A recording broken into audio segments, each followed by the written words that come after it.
Hello, ഞാൻ ആദ്യമായിട്ടാണ് ഒരു ഓൺ വോയിസ് വീഡിയോ ചെയ്യുന്നത്. കഴിഞ്ഞ കുറച്ച് ദിവസങ്ങളായിട്ട് ഞാൻ തിരുവനന്തപുരം മെഡിക്കൽ കോളേജിൽ ഒരു പേഷ്യന്റിന്റെ കൂടെ ബൈസ്റ്റാൻഡർ ആയിട്ട് ഇരിക്കുമായിരുന്നു. ആ സമയത്ത് എനിക്ക് നേരിടേണ്ടി വന്നതും ഞാൻ കണ്ടതും കേട്ടതും ഒക്കെ ആയിട്ടുള്ള കുറച്ച് കാര്യങ്ങൾ, കുറച്ച് എക്സ്പീരിയൻസ് ഒന്ന് നിങ്ങളുമായിട്ട് ഷെയർ ചെയ്യാം എന്ന് വിചാരിച്ചിട്ടാണ് ഞാൻ ഇപ്പോൾ ഇങ്ങനെ ഒരു വീഡിയോ ചെയ്യുന്നത്. എനിക്ക് വളരെ വേണ്ടപ്പെട്ട ഒരാളിന്റെ കണ്ണിലൊരു ഇഞ്ചുറി ഉണ്ടായി കുറച്ച് ദിവസം മുൻപ്. അങ്ങനെ വീടിന്റെ ഏറ്റവും അടുത്തുള്ള പ്രാഥമിക ഹെൽത്ത് സെന്ററിൽ ഞങ്ങൾ കൊണ്ടുപോയി. പക്ഷെ രാത്രിയായപ്പോൾ ഈ പേഷ്യന്റിന് കുറച്ച് പെയിൻ അധികമാവുകയും ബിയർ ചെയ്യാൻ പറ്റാത്ത ഒരു പെയിൻ വരികയും അങ്ങനെയൊക്കെ വലിയ പ്രശ്നമായി മാറി. അപ്പൊ ഇമ്മീഡിയറ്റ് ആയിട്ട് മെഡിക്കൽ കോളേജ് ഹോസ്പിറ്റലിലോട്ട് ഞങ്ങൾ കൊണ്ടുപോയി. അവിടെ ഉണ്ടായിരുന്നത് ജൂനിയർ ഡോക്ടേഴ്സ് ആണ്. ജൂനിയർ ഡോക്ടേഴ്സ് എന്ന് പറഞ്ഞാൽ ഹൗസ് സർജൻസും MD-ക്കൊക്കെ പഠിക്കുന്ന അങ്ങനെയുള്ള ആളുകളാണ് അവിടെ ഉണ്ടായിരുന്നത്. എനിവേ അവരവിടെ വന്ന് പരിശോധിച്ചു, ഒരു IV ഒക്കെ കൊടുത്തു, troph eye test, troph T test, അങ്ങനെയുള്ള കുറച്ച് ടെസ്റ്റുകളൊക്കെ ചെയ്യിപ്പിച്ചിരുന്നു. അങ്ങനെ ചെയ്യിപ്പിച്ചതിന്റെ ഭാഗമായിട്ട് അവർ പറഞ്ഞു, ഇപ്പോ കണ്ണിന് മരുന്നൊന്നും കൊടുത്തിട്ടില്ല, കണ്ണിന് യാതൊരു ഒരു പരിശോധന പോലും നടത്തിയിട്ടില്ല, പക്ഷെ അല്ലാതെ ഇന്റേണൽ ഓർഗൻസിൽ കുറച്ച് ഡാമേജസ് വന്നിട്ടുണ്ട്. അതാണ് ഇപ്പൊ ഈ ഇഷ്യൂ ഉണ്ടാവാനുള്ള കാരണം. ഇപ്പൊ ഈ പെയിനും ഈ ഒരു വെപ്രാളം കാണിക്കുന്നത്, ഈ പാൽപിറ്റേഷൻ, ഇതെല്ലാം ആ ഇന്റേണൽ ഇഷ്യൂവിന്റെ ഭാഗമായിട്ട് വന്നതാണെന്നും എത്രയും പെട്ടെന്ന് ICUലോട്ട് പുള്ളിക്കാരി അഡ്മിറ്റ് ചെയ്യേണ്ടതാണ് എന്നും പറയുന്നുണ്ട്. പക്ഷേ വരുന്ന ക്രിട്ടിക്കൽ പേഷ്യൻസിനെ എല്ലാവരെയും അക്കോമഡേറ്റ് ചെയ്യാനായിട്ട് മെഡിക്കൽ കോളേജിൽ ഫെസിലിറ്റി ഇല്ലായിരുന്നു എന്നാണ് അവർ പറഞ്ഞത്, എന്നോട് നേരിട്ട് പറഞ്ഞതാണ്. അത് മാത്രവുമല്ല, ആദ്യം യെല്ലോ സോണിലോട്ടും അവിടെ നിന്ന് പിന്നെ 14-ാം വാർഡിലോട്ടുമായിട്ട് അഡ്മിറ്റ് ചെയ്യുകയാണ് ചെയ്തത്. ഈ 14-ാം വാർഡിലുണ്ടായിരുന്ന ബഹുഭൂരിപക്ഷം ആളുകളും ICUയിലോ അല്ലെങ്കിൽ ICCUയിലോ കെയർ ലഭിക്കേണ്ട ആളുകളാണ്. അത്രയും ക്രിട്ടിക്കൽ ആയിട്ടുള്ള ആളുകളാണ്. ഞാൻ ഞങ്ങളുടെ ബെഡിന്റെ അടുത്ത ബെഡിലൊക്കെ ഉള്ള ആള് മരിക്കുന്നത് ഇങ്ങനെ നേരിട്ട് കണ്ടുകൊണ്ട് നിൽക്കുകയാണ്. പെട്ടെന്ന് ആള് മരിക്കുന്നു, കൊണ്ടുപോകുന്നു. അതായത് അത്രയും ക്രിട്ടിക്കൽ ആയിട്ടുള്ള ഒരു പേഷ്യന്റിനെ കിടത്താനായിട്ട് ICU ഇല്ല, ICCU ഇല്ല, അങ്ങനെ അല്ലെങ്കിൽ അവർക്കൊരു വെന്റിലേറ്റർ കൊടുക്കാനായിട്ടില്ല. ഇത് ഭയങ്കരമായിട്ടൊരു വളരെ മോശമായിട്ടുള്ള ഒരു സിറ്റുവേഷനാണ്. ഇതെങ്ങനെയാണ് എക്സ്പ്ലെയിൻ ചെയ്യേണ്ടതെന്ന് എനിക്കറിയില്ല. ഞാനൊരു വ്യക്തിയെയോ അല്ലെങ്കിൽ ഒരു ഗ്രൂപ്പിനെയോ ഒരു രാഷ്ട്രീയ പാർട്ടിയോ ഒന്നും എതിരായി പറയുന്നില്ല. അവിടെ ഉള്ള ഫെസിലിറ്റീസ്, അവിടെ ഉള്ള എംപ്ലോയീസ് യൂസ് ചെയ്യുന്നുണ്ടോ ഇല്ലയോ എന്നുള്ളതാണ് ചോദ്യം. ഇനി രണ്ടാമത്തെ കാര്യം പറയാം. ഞാൻ ഈ കണ്ണുവേദനയായി കൊണ്ടുപോയ ആളിന് ഹാർട്ട് അറ്റാക്ക് ആണ് എന്നാണ് പിന്നീട് ഞങ്ങളോട് പറയുന്നത്. ഹാർട്ടിൽ ബ്ലോക്ക് ഉണ്ടെന്നും ആൾക്ക് അറ്റാക്ക് വന്നിരിക്കുകയാണെന്നും പറഞ്ഞു. ഓൾറെഡി 2 അറ്റാക്ക് കഴിഞ്ഞ ആളാണ്, ഇത് 3-ാമത്തെ അറ്റാക്ക് ആണ് എന്നാണ് ഞങ്ങളോട് പറഞ്ഞത്. ആ കൊണ്ടുപോയ വ്യക്തിക്ക് ഓൾറെഡി തന്നെ 2 അറ്റാക്ക് വന്നു കഴിഞ്ഞതാണ്. അപ്പൊ അങ്ങനെയുള്ള ഒരാളിന് 3-ാമത്തെ അറ്റാക്ക് എന്ന് പറഞ്ഞാൽ ഹാർട്ട് അത്രയും ഡാമേജ്ഡ് ആണ്. ആൻഡ് 2 അറ്റാക്ക് കഴിഞ്ഞ ആളിന് ഒരു കാരണവശാലും ആൻജിയോഗ്രാം ഒന്നും ചെയ്യാൻ പറ്റില്ല. കാരണം അവർ കിഡ്നിക്കൊക്കെ ഒത്തിരി ഡാമേജസ് ഉണ്ടാവും. അപ്പൊ അതായത് രാവിലെ ഡോക്ടർ വന്നിട്ട് ഇങ്ങനെ ചോദിച്ചു, എങ്ങനെയുണ്ട്, കണ്ണിന്റെ വേദന എങ്ങനെയുണ്ട്? അപ്പൊ അദ്ദേഹം പറഞ്ഞു, ഈ പേഷ്യന്റ് പറഞ്ഞു, എനിക്ക് കണ്ണിന് നല്ല വേദനയുണ്ട്, കണ്ണെനിക്ക് സഹിക്കാൻ പറ്റാത്ത വേദനയുണ്ട് എന്ന് പറഞ്ഞു. അപ്പൊ തന്നെ ആ ഡോക്ടർ തിരിച്ച് റിപ്ലൈ പറഞ്ഞതാണ്, കണ്ണിന്റെ വേദനയൊന്നൊരു പ്രശ്നമല്ല, ശരിക്കും നിങ്ങൾക്ക് ഹാർട്ട് അറ്റാക്ക് ആണ്. നിങ്ങളുടെ അറ്റാക്ക് വന്നിട്ട് നിങ്ങൾ വളരെ വീക്കായിട്ടിരിക്കുകയാണ്, നിങ്ങളുടെ ഇന്റേണൽ ഓർഗൻസ് എല്ലാം ഡാമേജ് ആണ്. ഇങ്ങനെ പറഞ്ഞു. ഒരു പേഷ്യന്റിന്റെ അടുത്ത് അങ്ങനെ ഡയറക്റ്റ് അങ്ങനെ അങ്ങ് പറയാമോ എന്ന് എനിക്കറിയത്തില്ല. ഞാൻ അപ്പൊ തന്നെ ഭയങ്കര ഷോക്കായിപ്പോയി. കാരണം എന്താന്ന് പറഞ്ഞാല് ബ്ലോക്ക് ആണെന്ന് ഞങ്ങളോട് പറഞ്ഞിട്ടുണ്ട്. രാവിലെ തലേദിവസം രാത്രി ഒരു സംശയം പറഞ്ഞിരുന്നു. രാവിലെ വന്നവരെ കൺഫേം ചെയ്തു പറഞ്ഞു, പരിശോധിച്ച് ഇപ്പൊ ട്രോപ്പ് ഐയുടെ ഒക്കെ റിസൾട്ട് വന്നു കഴിഞ്ഞപ്പോൾ അറ്റാക്ക് ആണ്, പിന്നെ BP ഫ്ലക്ച്വേഷൻ ഉണ്ട് എന്ന് അവര് ഞങ്ങളോട് പറഞ്ഞതാണ്. ഓക്കെ, അത് അറിയിച്ചിട്ടേ ഇല്ല, ഈ പേഷ്യന്റിനോട് അത് പറഞ്ഞിട്ടേ ഇല്ല. പക്ഷെ അടുത്ത ദിവസം വന്ന ഡോക്ടർ ഇങ്ങനെ ഡയറക്റ്റ് ആയിട്ട് അങ്ങനെ പറഞ്ഞത് നമുക്ക് ഭയങ്കര ഷോക്കായി. പക്ഷെ ഒന്നും മിണ്ടിയില്ല. അപ്പോഴേക്കും എന്റെ അടുത്തോട് പറയാൻ തുടങ്ങി. എന്നോട് തിരിഞ്ഞിട്ട് പറഞ്ഞു, രോഗിയുമായിട്ടുള്ള റിലേഷൻ എന്താണ് എന്നൊക്കെ ചോദിച്ചിട്ട് പറഞ്ഞു, ആളിപ്പോ ഇങ്ങനെ സ്റ്റേബിൾ ആയിട്ടിരിക്കുന്നതൊന്നും നിങ്ങൾ നോക്കണ്ട, കുറച്ച് കഴിയുമ്പോൾ വളരെ വീക്കായി പോവും, കോൺഷ്യസ്നെസ് കംപ്ലീറ്റ് ആയിട്ട് ലോസ്റ്റ് ആവും, വളരെ വേസ്റ്റ് ആയിട്ടുള്ള ഒരു സ്റ്റേജിൽ കൂടിയാണ് പേഷ്യന്റ് കടന്നു പോകുന്നത്. മാത്രമല്ല ഇനി ഒരു റിക്കവറി ഉണ്ടാവത്തില്ല പറയാണ്. ക്രിട്ടിക്കൽ ആണെന്ന് പറഞ്ഞാൽ നിങ്ങൾ ഉദ്ദേശിക്കുന്ന ഒരു ക്രിട്ടിക്കൽ അല്ല, ഒട്ടും ഹോപ്പ് വെക്കണ്ട. അതാണ് നോട്ട് ചെയ്യേണ്ട കാര്യം, ഒട്ടും ഹോപ്പ് വെക്കണ്ട. അത്രയും ക്രിട്ടിക്കൽ ആയിട്ടുള്ള പേഷ്യന്റ് ആണ്. പേഷ്യന്റിന് ഇനി ഇതിൽ നിന്ന് ഒരു റിക്കവറി പ്രതീക്ഷിക്കേണ്ട. ഈ സ്റ്റേബിലിറ്റി ഒക്കെ ഒരല്പസമയത്തിനുള്ളിൽ കംപ്ലീറ്റ് ആയിട്ട് പോവും, പുള്ളിയുടെ ഒരു കോൺഷ്യസ്നെസ് ഒക്കെ പോവും എന്നൊക്കെ പറഞ്ഞു. അപ്പൊ ഞാൻ ശരിക്കും ഫിയർ ഫാക്ടറിന്റെ ആ ഒരു ഡെപ്ത് എനിക്ക് എക്സ്പ്ലെയിൻ ചെയ്യാൻ പറ്റുന്നില്ല. അത്രയും പേടിപ്പിച്ചതിന് ശേഷം ഞാൻ അവരോട് അങ്ങോട്ട് ചോദിച്ചു, ഞങ്ങളുടെ ദൂരത്തൊക്കെയുള്ള റിലേറ്റീവ്സിനെയൊക്കെ ഇൻഫോം ചെയ്യേണ്ട ആവശ്യമുണ്ടോ ഡോക്ടർ? അപ്പോൾ അവിടുന്ന് ഡോക്ടറിന്റെ റിപ്ലൈ വന്നു, ഇപ്പൊ വേണ്ട, പക്ഷെ ഒരു 2 ദിവസം കഴിയുമ്പോൾ വേണ്ടി വന്നേക്കാം. ഇങ്ങനെ അവര് എന്നോട് പറഞ്ഞത് തന്നെ. 2 ദിവസം കഴിഞ്ഞപ്പോൾ എൻ്റെ ഹസ്ബൻഡിന്റെ ഒരു ഫ്രണ്ട് ഒരു കാർഡിയോളജി ഡോക്ടറാണ്, മെഡിക്കൽ കോളേജ് ഹോസ്പിറ്റലിൽ തന്നെ ഉള്ളതാണ്. അദ്ദേഹത്തിന്റെയും പേര് ഞാനിവിടെ മെൻഷൻ ചെയ്യുന്നില്ല. അപ്പോൾ ഹസ്ബൻഡിന് അറിയാവുന്നത് കൊണ്ട് അദ്ദേഹത്തിന് തിരക്കില്ല എങ്കിൽ ആ ഡോക്ടറിനോട് ഒന്ന് വന്ന് നോക്കാൻ പറ്റുമോ എന്നൊന്ന് റിക്വസ്റ്റ് ചെയ്തിരുന്നു. അങ്ങനെ അദ്ദേഹത്തിന്റെ ടീമിൽ നിന്ന് ഒരു ആള് ഡയറക്റ്റായിട്ട് വന്ന് പരിശോധിച്ചതിന് ശേഷമാണ് പറയുന്നത്, ഈ പേഷ്യന്റിന് അറ്റാക്കേ വന്നിട്ടില്ല, എക്കോ എടുത്ത് നോക്കണം, എക്കോ എടുത്ത് നോക്കിക്കഴിഞ്ഞാൽ കറക്റ്റായിട്ട് ഇത് എന്താണെന്ന് അറിയാൻ പറ്റും എന്ന് പറഞ്ഞു. അങ്ങനെ എക്കോ എടുക്കാനായിട്ട് കൊണ്ടുപോയി. അടുത്ത ദിവസം തന്നെ ഇമ്മീഡിയറ്റ് ആയിട്ട് എക്കോ എഴുതി തന്നു. ഇമ്മീഡിയറ്റ് ആയിട്ട് കൊണ്ടുപോയി എക്കോ എടുത്ത് നോക്കിയപ്പം കാർഡിയാക് അറസ്റ്റ് അല്ല, അറ്റാക്ക് അല്ല, വേറെന്തോ ഒരു ഇൻഫെക്ഷന്റെ ഭാഗമായിട്ട് വന്ന പാൽപിറ്റേഷനും മാത്രമാണ്, അല്ലെങ്കിൽ ബോഡി പെയിനും ഫീവറും മാത്രമാണ് എന്ന് ഈ കാർഡിയോളജി ഡിപ്പാർട്ട്മെന്റിൽ നിന്ന് വന്ന് ഡോക്ടർ പരിശോധിച്ചിട്ട് പറഞ്ഞു. ആ ഡോക്ടർ വന്നതുപോലും അവിടെ നിന്ന് ആരും ഇൻഫോം ചെയ്തിട്ട് വന്നതല്ല. ഇത് നമുക്ക് പേഴ്സണലി ഒരാളുടെ അറിയാം, ഒരു ഡോക്ടറിനെ അറിയാം. ആ ഡോക്ടറിനോട് നമ്മൾ പേഴ്സണലി റിക്വസ്റ്റ് ചെയ്തിട്ട് വന്ന് പറഞ്ഞതാണ്. ഞങ്ങൾ ഈ ത്രൂ ഔട്ട് എല്ലാ ദിവസവും ഹെപ്പാരിൻ എന്ന് പറയുന്ന ഒരു മെഡിസിൻ കൊടുത്ത് ഇഞ്ചെക്ട് ചെയ്തുകൊണ്ടിരിക്കുകയാണ്. ബ്ലോക്സ് റിമൂവ് ചെയ്യാനുള്ള മെഡിസിൻ ആണത്, ഹെപ്പാരിൻ. അത് നമ്മൾ പുറത്തുനിന്നാണ് മേടിക്കേണ്ടത്, ഹോസ്പിറ്റലിനകത്ത് അത് അവൈലബിൾ അല്ല. ഹോസ്പിറ്റലിനകത്ത് എന്ന് പറഞ്ഞാൽ അത് ഫ്രീ ഓഫ് കോസ്റ്റിൽ അത് അവൈലബിൾ അല്ല, നമ്മൾ അല്ലാതെ ക്യാഷ് പേ ചെയ്ത് തന്നെ വാങ്ങിക്കേണ്ടതാണ്.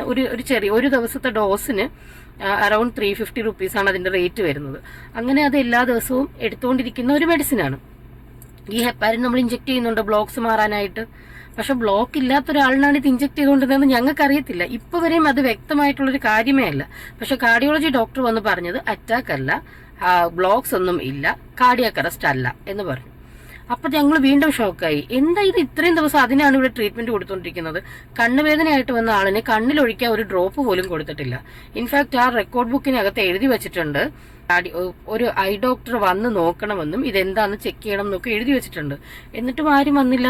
3 ദിവസമായി അവർക്ക് അതൊന്ന് ഡയഗ്നൈസ് ചെയ്യാൻ തന്നെ. എമർജൻസി കെയറിൽ ഒരു പേഷ്യന്റിനെ കൊണ്ടുപോയിട്ടുണ്ടെങ്കിൽ ഇത്ര കെയർലെസ് ആയിട്ട് ആണോ ട്രീറ്റ്മെന്റ് കൊടുക്കേണ്ടത്? ഇത്ര കെയർലെസ് ആയിട്ടാണോ എന്താണ് അവരുടെ പ്രശ്നമെന്ന് മനസ്സിലാക്കേണ്ടത്? ഇത്ര കെയർലെസ് ആയിട്ടാണോ ഒരു രോഗിയുടെ അടുത്ത് ഓരോ കാര്യങ്ങൾ ചെന്ന് പറയേണ്ടത്? ഓൾറെഡി 2 അറ്റാക്ക് കഴിഞ്ഞ ഒരാളാണ്, അവർക്കൊരു ഇൻഫെക്ഷൻ മാത്രം വന്നതാണ്. അത് കേട്ട സ്ട്രെസ്സിൽ അവർക്ക് എന്തെങ്കിലും വന്നിരുന്നെങ്കിലോ?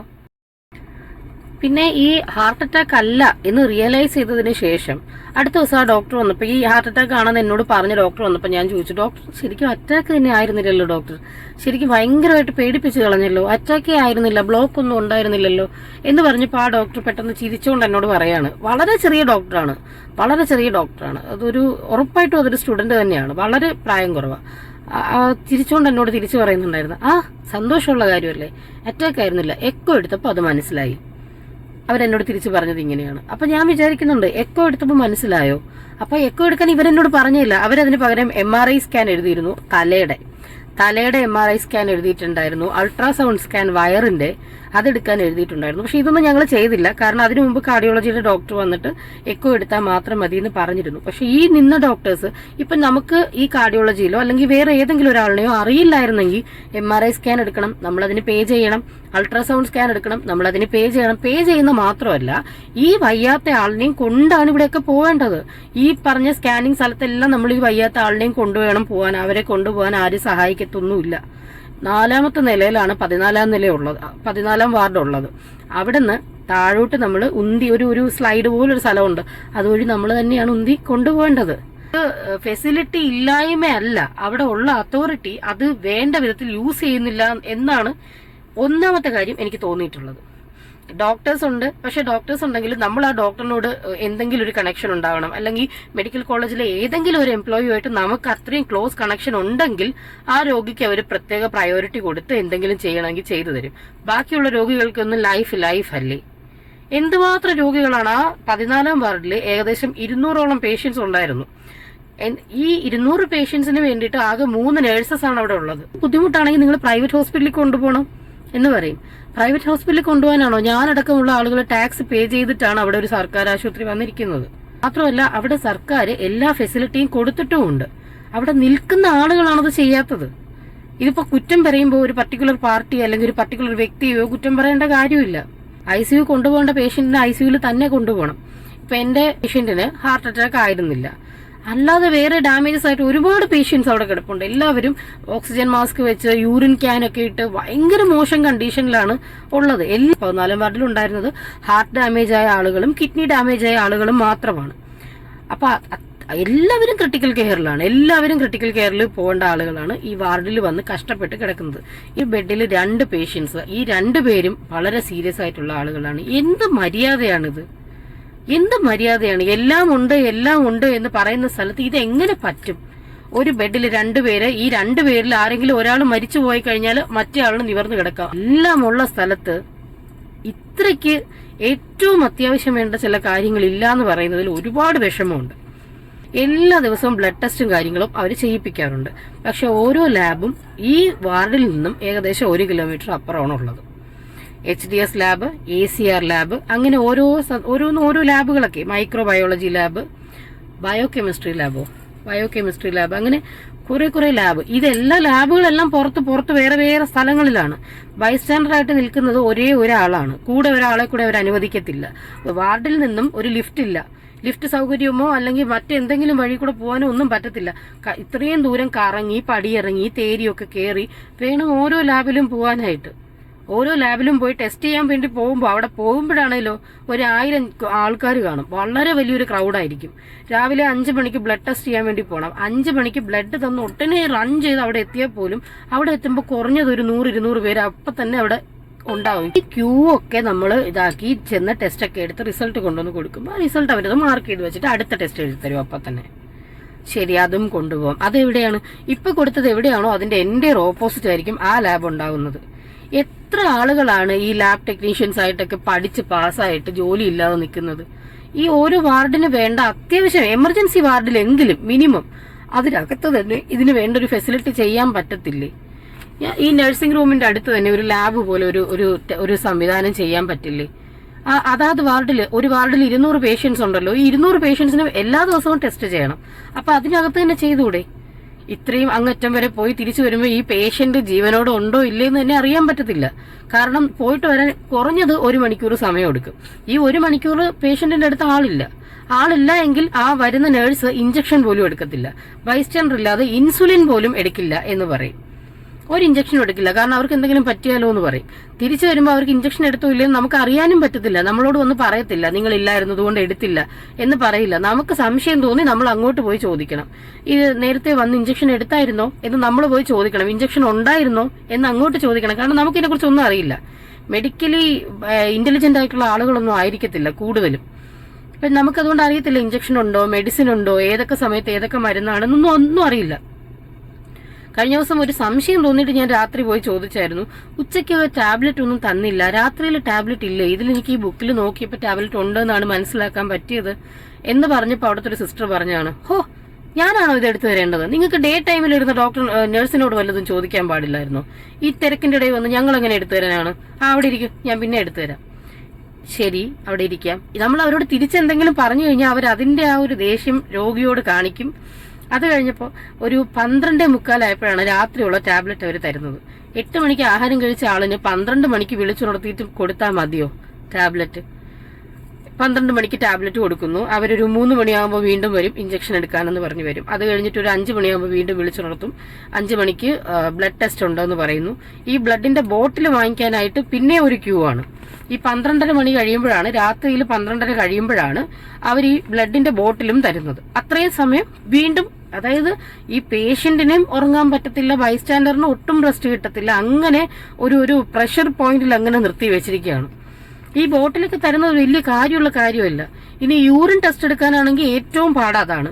ആദ്യം നമ്മൾ ഈ ഡോക്ടർ എഴുതിത്തരുന്ന സ്ലിപ്പും കൊണ്ട് ഈ ബിൽഡിങ്ങിൽ നിന്ന് ഇറങ്ങി ഏകദേശം 1 കിലോമീറ്റർ അപ്പുറം പോയി ബിൽഡിങ്ങിന്റെ ഓപ്പോസിറ്റ് എങ്ങാണ്ടുള്ള ഒരു ബിൽഡിങ്ങിലാണ് ബയോകെമിസ്ട്രി ലാബൊക്കെ ഉള്ളത്. അവിടെ പോയി ബോട്ടിൽ മേടിച്ച് തിരിച്ച് 14-ാം വാർഡിൽ വന്ന് ഈ ബോട്ടിലിന്റെ കൂടെ തരുന്ന കുറിപ്പ് ഡോക്ടറിനെ കൊണ്ട് എഴുതിപ്പിച്ച് വീണ്ടും ഇവിടെ നിന്ന് യൂറിൻ എടുത്തുകൊണ്ട് വീണ്ടും പോയി തിരിച്ചത് കൊടുക്കണം. എന്താ ഈ ഒരു ബോട്ടില് നമ്മൾ ഇത്രയും കഷ്ടപ്പെട്ട് ഇത്രയും കോംപ്ലിക്കേറ്റഡ് ആക്കുന്നത്? ഈ ഒരു ബോട്ടിൽ നഴ്സിംഗ് റൂമിന്റെ അടുത്തൊരു സ്പേസിൽ വെച്ച് തരാൻ പറ്റത്തില്ലേ? ഈ പറയുന്ന സ്ലിപ്പും ബോട്ടിലും കൂടെ തന്നാലും ഒരു പ്രാവശ്യം പോയിട്ട് വന്നാൽ മതി. അറ്റ്ലീസ്റ്റ് അരമണിക്കൂറിൽ കാര്യം കഴിയും, പോട്ടെ 15-20 മിനിറ്റിനകത്ത് ആ ഒരു കാര്യം കഴിയും. പക്ഷെ 15-20 മിനിറ്റിൽ കഴിയേണ്ട കാര്യത്തിന് ഇത്രയും 2 പ്രാവശ്യം നമ്മൾ അങ്ങോട്ടും ഇങ്ങോട്ടും പോകണം, അവിടെ ചെന്ന് 2 പ്രാവശ്യം ക്യൂ നിൽക്കണം. ഇത്രയും കോംപ്ലിക്കേറ്റഡ് ആക്കുന്നത് എന്തിനാണ്? ഈ ലാബുകളെല്ലാം കൂടെ പല പല സ്ഥലത്തായിട്ട് കൊണ്ടുവച്ചിട്ടുണ്ട്. ഓരോ ലാബിലും ഒരു ജനക്കൂട്ടം തന്നെ ഉണ്ടാവും. കഴിഞ്ഞ ദിവസം ബ്ലഡ് ചെക്ക് ചെയ്യാൻ HDS ലാബിന്റെ ഫ്രണ്ടിൽ പോയപ്പോൾ കയ്യില് ക്യാൻറ്റിലൊക്കെ വെച്ചിട്ട് ഒരു പേഷ്യന്റ് വന്ന് ക്യൂ നിൽക്കുകയാണ്.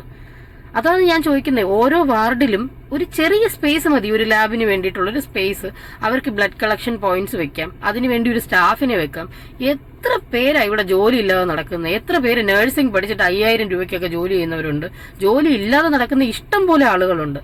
ഈ അറ്റൻഡേഴ്സ് ആയിട്ടോ അല്ലെങ്കിൽ ബ്ലഡ് കളക്ഷന് വേണ്ടിയിട്ടോ അല്ലെങ്കിൽ സാമ്പിൾ കളക്ട് ചെയ്യാൻ വേണ്ടിയിട്ടോ ഒക്കെ കുറച്ച് സ്റ്റാഫുകൾ നിയമിക്കുകയോ അതിനകത്ത് എന്തെങ്കിലും ഒരു ഫെസിലിറ്റി ചെയ്യുകയോ അങ്ങനെയൊക്കെ ചെയ്താൽ ഇത്രയും ബുദ്ധിമുട്ട് വരത്തില്ല. മെഡിക്കൽ കോളേജ് എന്ന് പറയുമ്പോൾ തന്നെ ആളുകൾക്കൊരു ട്രോമയാണ് ക്രിയേറ്റ് ആവുന്നത്. നല്ല ബെസ്റ്റ് ട്രീറ്റ്മെന്റ് കിട്ടും എന്ന് പറയാറുണ്ട്. ബെസ്റ്റ് ട്രീറ്റ്മെന്റ് കിട്ടും, അതിന് പറയേണ്ടതുപോലെ അവിടെ ആരെങ്കിലും ഒക്കെ പറയണം, എന്നാലേ കിട്ടുള്ളൂ. അല്ലെങ്കിൽ വെറും യൂറിനറി ഇൻഫെക്ഷൻ ആയി പോയ ആളിന് ഹാർട്ട് അറ്റാക്ക് ആണെന്ന് പറയും, എന്നിട്ട് ബ്രെയിനിന്റെ MRI എടുക്കാൻ എഴുതി തരുകയും ചെയ്യും. അതാണ് ഇവിടെ സംഭവിച്ചത്. ഇനി ബാത്റൂമിന്റെ കാര്യം പറഞ്ഞ നല്ല 4 വൃത്തികെട്ട ബാത്റൂമുകളുണ്ട്. അത് പറയാതിരിക്കാൻ വയ്യ കേട്ടോ. 4 ബാത്റൂമും കൊള്ളത്തില്ല.